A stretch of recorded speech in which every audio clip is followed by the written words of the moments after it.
Honestly, I typically do some type of funny skit or a little dare for each preview video, but last week I had to literally dye my hair red and pay an FSU fan $500. Last month, I pulled the garbage can out for a little skit that I was going to do and ended up falling out of it and tearing cartilage between my ribs that took 6 weeks to heal. So how about for this week's preview video, I simply do this.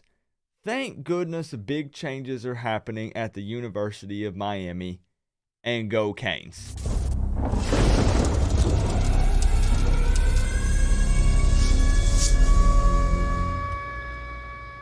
What's going on, Canes fans, and welcome to the Miami versus Virginia Tech preview video. Now, I understand that there are a lot of things going on at Miami right now when it comes to, Blake James being fired, an athletic director search, what's the future of that man right there, a head coaching search, and all sorts of craziness. But let's not forget that we do still have a game this week. So let's take a few minutes and break it down. But I also do need to add that earlier today, it was also now announced that Virginia Tech fired their head coach, Justin Fuente, after 6 seasons. So there's also big changes going down at Virginia Tech, and they have a lot of distractions and lots of things going down also. But before we get too deep into this preview, I need to give a huge shout out to all of the Canes fan members that you see on your screen right now. Each of these people decided to click the join button or the second link that's down in my description, and that directly supports the channel. And you can recognize these guys and gals down in the comment section and in the live chats because their names are green and they have a U beside their name. So shout out to each and every one of you that has decided to do that. Thank you so much for the love and support. And it's not too late. If you would like to be a Canes fan member, yes, I'm throwing a little shameless plug in there. You can do so, as I mentioned, by clicking the join button or clicking the second link in the description. That goes to directly supporting the channel. So thank you for considering it, but also keep in mind that it's 100% optional, and I just enjoy you being a part of the family. So let's dive into it. Miami and Virginia Tech find themselves in, well, the exact same situation. Both are fighting for bowl eligibility, and both are 5-5. Dang, bro, like really? We're 5-5? Both have 2 games remaining on their schedule, so they need to win at least one of the 2. Virginia Tech is such a tough team to decipher, but at the end of the day, that's really every team in the Coastal, right? But the Hokies haven't really beaten anyone. I would say that their biggest victory this season was game number 1 against North Carolina, where they beat the Tar Heels 17-10. It was a low-scoring game. But now we look at North Carolina. Yes, Miami lost to them. I get it. But North Carolina is also 5-5. We all suck. I mean, I guess Virginia Tech's quarterback is okay. They talk about how athletic he is and this and that and how he's continued to improve. But when I look at his stats, I'm not that impressed. They do also have a freaking monster at left tackle. I had to look at my notes to make sure I'm reading these off correctly. The dude is literally 6'9", 322 pounds. That's crazy. But I really just don't have a whole lot to say about Virginia Tech. They're just truly nothing special. However, neither is Miami. We have also been very inconsistent this season. It looked like we might go on a little run after taking down a ranked NC State and ranked Pitt team, and maybe, just maybe, if all the stars aligned, we could have made a push for the ACC championship game with, well, a lot of help, but it was still in the cards. But instead, here we are after losing to FSU, scraping and clawing, just trying to earn bowl eligibility. But with all that out of the way, let's take a brief look at the history between these two teams. The Canes and Hokies have faced off 38 times in total, with Miami leading the series 23-15. Last year, Miami barely escaped Blacksburg with a win, 25-24. That was a very messy game. So while we're talking numbers, let me go ahead and give you some average stats so far this season for both of these squads. And just keep in mind that I round up or down respectively. And I'm going to put a nice little graphic image up on your screen so you can follow along. So average points per game so far this season, Virginia Tech comes in at 24, Miami at 32. Average points allowed against them per game, Virginia Tech at 21, Miami 31. Average yards per game so far this season, Virginia Tech 361, Miami coming in at a pretty impressive 445, and yards allowed against them per game, Virginia Tech 372, and Miami 408. Now, typically at this point in the video, I would go over 3 keys to a victory for both of these teams, but let's just keep it real for a minute. Both of these teams are now starting a rebuild. Virginia Tech fired their head coach. We fired our athletic director, which means, let's just be realistic here, we've also fired our head coach. So we're rebuilding. Things look bad right now as it sits, but both of us are trying to look to the future, but we still have a regular season to finish. So I just want to say this. Instead of 3 keys to a victory, let's just put it this way. Both of these teams know what's at stake here.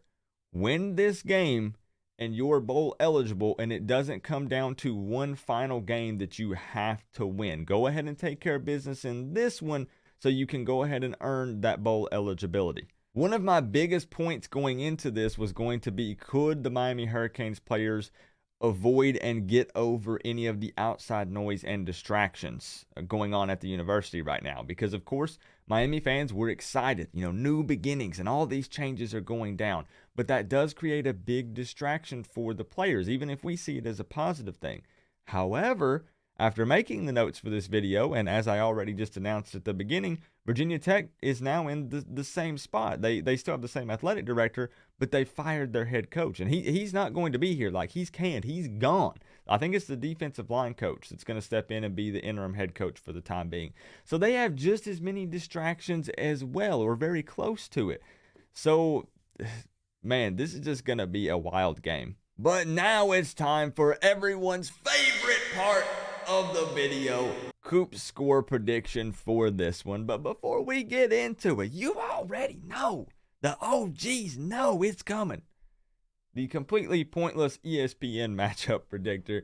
They have Miami's win percentage chance coming in at 72.3% and Virginia Tech at 27.7%. And the current spread at the time of filming this video has Miami as a 7.5 point favorite. Boy, I talked a lot of trash going into that FSU game, right? I was very confident that we were going to take care of business, even though most of our games had been, very close. I felt like Miami could take care of business. Our offense could really come out slinging against FSU, and well, look what happened. Sometimes you're right, sometimes you're wrong. But in this game, I have the Miami Hurricanes putting up 35. And the Virginia Tech Hokies putting up 28. That's right. I still have the Miami Hurricanes, even though we're 5-5, even though we dropped the game to Florida State, getting the win over Virginia Tech. Now, I will note that Miami will have to cut down on our penalties big time, and we will need to regularly convert on third down because Virginia Tech currently ranks 16th in the country in third down defense. So that could create an issue for us. And I am giving Virginia Tech some, let me back up. It's not that I'm giving Virginia Tech respect with their offense, but I'm not giving Miami's defense any respect. We will give up points. We will give up yards. We're making some serious mistakes. And it involves players and coaching because the play calling defensively has been atrocious. However, even after losing to FSU, even with all of the negatives, we should, please put an asterisk by it, put it in quotes, we should be a better football team than Virginia Tech. This is our last home game of the season, and let's see if we can go out with a bang. I personally would still like to go to a bowl game. I know that everyone just is ready to move on because we're rebuilding, but I am also thinking about the players that have put in the work. And, you know, if we don't get to go to a bowl game, we play Virginia Tech this week, then Duke next week, and then Miami is done. It's over. And as I said, I understand the standpoint of the people who say, Coop, I'm ready to rebuild. We know this season is toast. Our best case is going to the diaper bowl, right? I get it. But I would still like for the players that put in the work to get to play maybe one additional bowl game. They do get to, I'm thinking about the bigger picture here, guys. They do get to typically travel, and they do these little events and all these various things. We know that we're in a rebuild. We know that big changes are currently happening and more are on the way. But I would still like to get a bowl game if we possibly could. I'd like to end the season beating Virginia Tech, beating Duke, and then going to a bowl game. Will it be a duty bowl? It will. But it'll still be a bowl game, and we'll get one extra game that the players that put in the work get to go to. So that's my score prediction. I would love to talk about this game down in the comment section below. Obviously, many more videos coming with my, top five athletic director choices, top 5 head coaching choices. We'll do more live streams. We'll take more phone calls, and we will talk about it because I realize that's what most Canes fans want to discuss. But once again, do not forget that we still have a game this week. I would love to see you at the Friday call-in show at 8 p.m. And I would love to see you at 7:30 p.m. this Saturday right here live watching the Miami Hurricanes take on Virginia Tech. Last week, we hit over 1,000 people in that live hangout. So remember, though, guys, we're all one big happy college football family. But at the end of the day, I got to say, it's always better when you get to rep the U. Coach Coop, peace out. And by the way, in case you're wondering, and if there are any doubters out there, because for some reason, even though I made a whole video of me dyeing my hair red, there are FSU fans that think that it was fake somehow, or I staged it. I don't freaking know. Let me turn on the light real quick, and I'll just show you. Now, sometimes, you know how lighting can change the way things look, right? Bro, my hair is still red, okay? Maybe it turned to more of a garnet, But look, bro, my hair used to be black brown. You could see it on the side. It's still red.